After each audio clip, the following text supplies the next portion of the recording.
One of those. I'll Get get my warmed up energy here. up, get warmed up a little bit. Get a little, do a little stretching. Welcome to reserve seating. Adam just woke Yo, up. I kind of woke up recently. I want to take you back because we're going to be talking about two Jean Claude Van Damme movies from 1996. It's a double feature to celebrate F This Movie Fest, which, by the way, here's the new F This Movie Fest shirt. Yeah. You can get this on online, and if you are thinking of joining us for F This Movie Fest, by the time this airs, it is this upcoming Saturday, Two more sleeps. March 5th, 2022. You might be watching this 2 years from now and then being like, I wish I could have attended that event. But you know what? Or you Hopefully you're did. watching it live. Not live, but hopefully you're watching it the day that this show drops. Yes. Either And you joined us and it was great, or you missed it, or you're yeah, about to join us, so depending many on. sliding doors. Yeah, this is a sliding door scenario. Yeah, kind of like this monologue. I saw Maximum Risk Hmm. and The Quest separately. However, I saw Maximum Risk on one of these like video days where I rented like a bunch of R-rated movies. So I rode my bike over to Video Works and check this out. I watched all of these in one day. I watched Solo, The Glimmer Man, Maximum Risk, Super Cop, and The Long Kiss Goodnight in one day. That is a good day to be a 14-year-old boy watching movies. That's amazing. I was having a blast. That sounds great. That sounds like Yeah, a it great was day. spring break. It was really fun. That sounds awesome. Maximum Risk that day was the only time I had seen it since until I rewatched it leading up to this week. Hmm. And I really loved Maximum Risk way more as a grown up than I did as a kid. Because as a kid, I was like, this is boring. I don't get it. This is like not fun. Well, especially when you're watching it around like Super Cop and like like Yeah, Longest Good Night. Like, I mean, no, I like Maximum Risk too, but you're not, yeah. it's not Super Cop. No.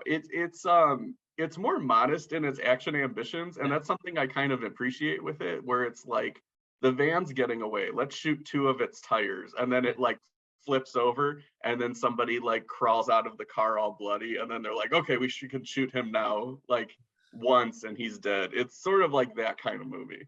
We should say it's the I think only American film directed by Ringo Lamb, It right? Who is, was yeah. the director of City on Fire, which cinephiles probably know because it's the movie that Reservoir Dogs is basically riffing on.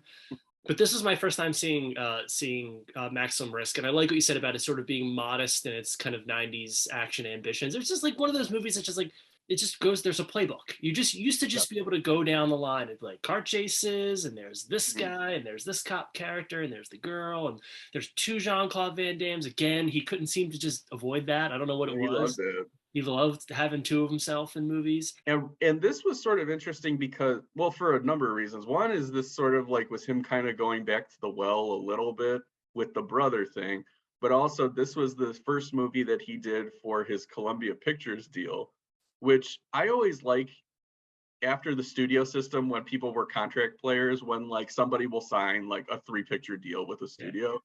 Because like this was interesting because like The Quest was, which we'll get to in a few minutes, that was his last movie on his Universal deal, which was a 5 movie deal.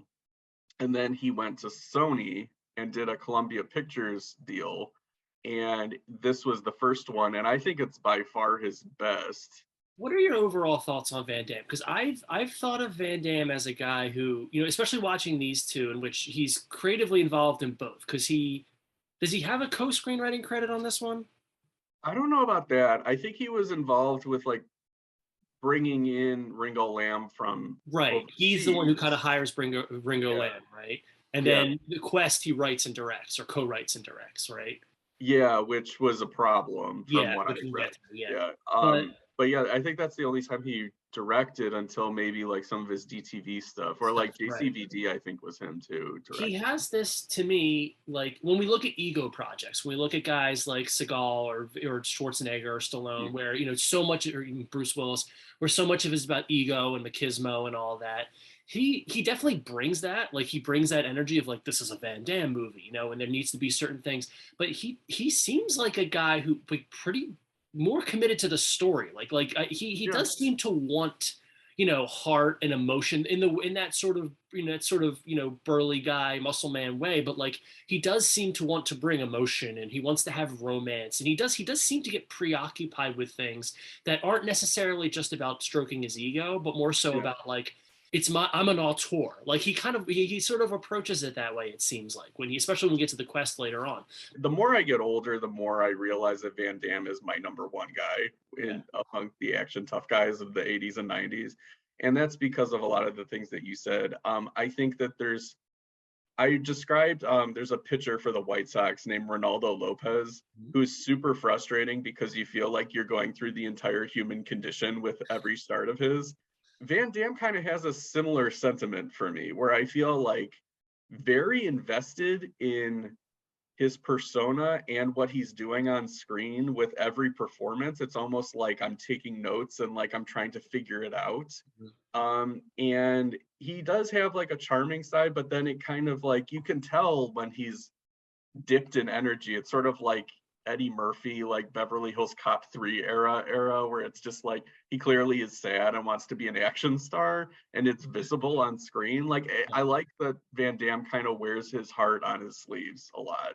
And it's interesting too, because it's like they're throwing him action formula bones in a certain way where it's like we have Natasha Henstridge, who like the bill, I mean, like this was her movie coming off of Species, and even in the trailer they say Jean Claude Van Damme and Natasha Henstridge from Species. So like they're deliberately saying that because they're just like, oh, she's the sex pot role. yeah. Like we want you to think of her in Species and everything. And like they put her next to him in this movie, and just 3 years prior, he's with Rosanna Arquette in Nowhere to Run, and it's hot.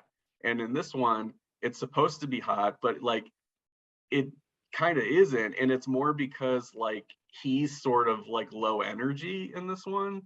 I think she's really, really good in this. She is. She's totally Yeah. there to play. She's great. I mean, I like Van Damme's so like he's got two characters. He's got the mob character and then he's got a police officer character. And I like his police officer character's friendship with his like other police friend, yeah. because it's very European and it's very like, hey guy, let's go to the cafe and talk about our feelings and stuff like that. And You've it's got like it's stripped of like all the cop yeah. machismo. It's kind of nice. So like when he becomes like almost the damsel in distress during In certain the end, parts, it's sort of great because you're just like, save your buddy. yeah, he's like Felix Leiter, you know, Oh he's like yeah, a very yeah, that's a much better way of framing it than what I said. One thing I liked about this movie before we move to the quest is I, I think it's just a good story, really. Like I like that yeah. there's a number of there's like about 8 characters that are principals, and like it's easy to keep track of, and like the FBI guys are like consistently chasing them throughout the movie, and then the reversals within the mob structure is interesting. And it's funny because like you look at them and you just look at those actors and you're just kind of like, oh, these all look like kind of stoogey henchmen. Like Mhm. there's no real like formidable threat type guy. And then they kind of win you over. I don't know. It's weird. It's you know, it's exactly the right amount of story for a Yeah. movie like this. It's like exactly the right amount. Okay, So the quest. the quest was one that I remembered liking more than I did on this revisit. Okay. Um, for me, and I'll let you kind of take the floor because I know you enjoyed it a little bit more than I did, and I'd rather hear that. But for me, it was just sort of watered down blood sport, Yeah. and I couldn't get past that really. Although there were quirks more so in the beginning that I appreciated and I thought were interesting until it sort of after an hour just becomes like a montage of fight sequences. And I don't think whether it's Van Damme or the producers or whomever is kind of the author of this movie truly, I don't think they have like a great eye for like staging these fight sequences Right. because they all feel very samey. So Yeah, so I will say this is my first time seeing the Quest. I think I liked it a little more than you did, but I think what I appreciated was the effort. I Yeah. appreciated because this is Van Damme. This is his debut, directorial debut. As far as I know, yeah, I Yeah. think so.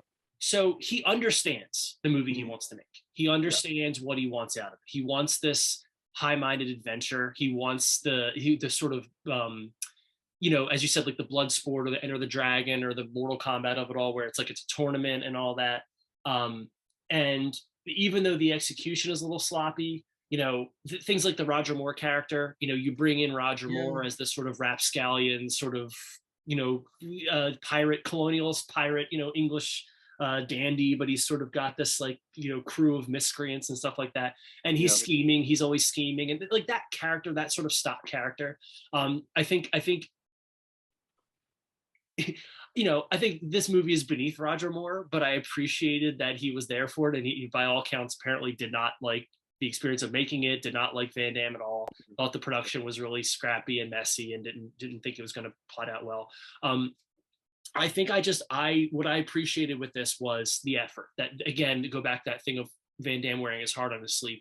When he Yeah. gets the chance to make a movie, it's this sort of like Dickensian thing where he's like a clown who takes care of orphans. Like That's it's some kind of weird director actor as director move, because it's like yeah, the Jerry Lewis, like The Day the Clown Cried, or like Chaplin and stuff like that, where it's like, I'm gonna be the tramp. but it's those little flourishes. Like you can tell his heart is in this. Like he's like, okay, this is my directorial debut. This is my thing. I'm gonna, Yeah. it should be this kind of movie. And he has no idea how to execute it. And it is like there is that solid 20 minutes of the movie where it literally just becomes, let's stage all the fight scenes. And I Yeah. can see in his head, because it's not just the ones that Van Damme is involved in, right? It's not just Yeah. him. It's you see every competitor. You watch the brackets go down, down, down to the final Yeah. challenges. And in some ways, he's building with the Mongolian guy. He's building a little bit of a nemesis. He's built because the Siamese guy he builds a little bit of a friendship with, and that's he got killed, so therefore that's the vengeance he'll take and all that. And he's building stakes over the course of the tournament, but Yeah.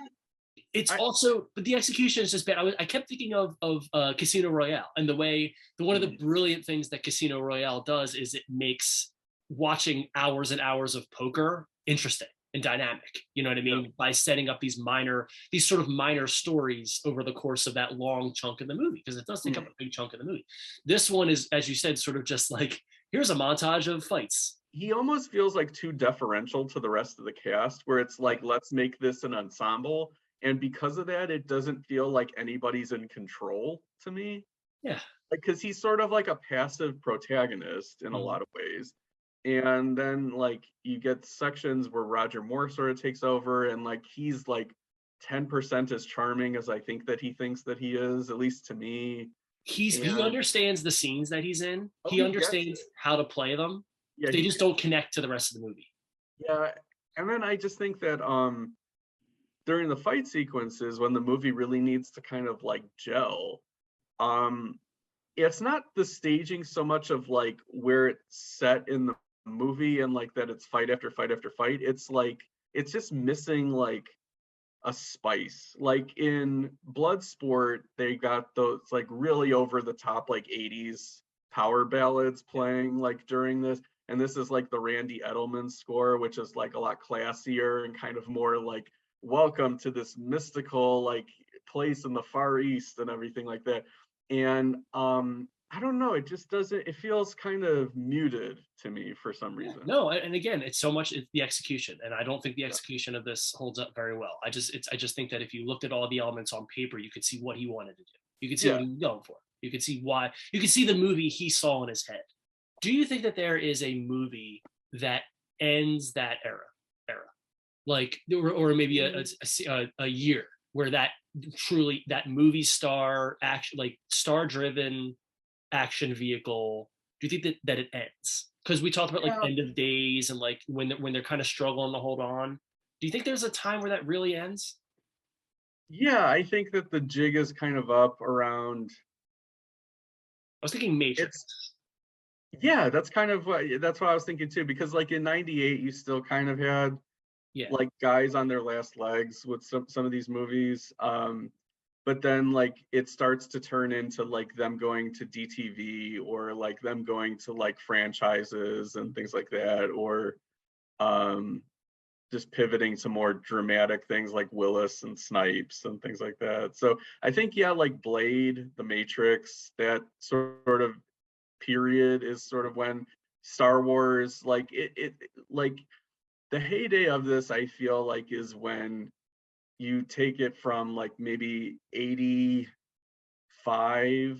to about 98, Mhm. somewhere in there, like where Warner Brothers was churning out like 15 of these like every 2 years and things like that. Yeah. So, All right. Well, we'll be back next week mhm. after recovering from FS Movie Fest. Yeah, we're gonna, if we have time to see it, we'll talk about the Batman and do a We'll do our spoiler best. review of it. If not, we will talk about the Oscars and we will move that episode up. Yeah, yeah. So we And then have we will we have talk about the Batman a week after that. we will do our best to get to the Batman. Yeah. It's going to be a busy weekend though, so we'll see. Yeah. But until next time. These seats are reserved for Jean Claude Van Damme and 22-year-old Natasha Henstridge. She's definitely 22.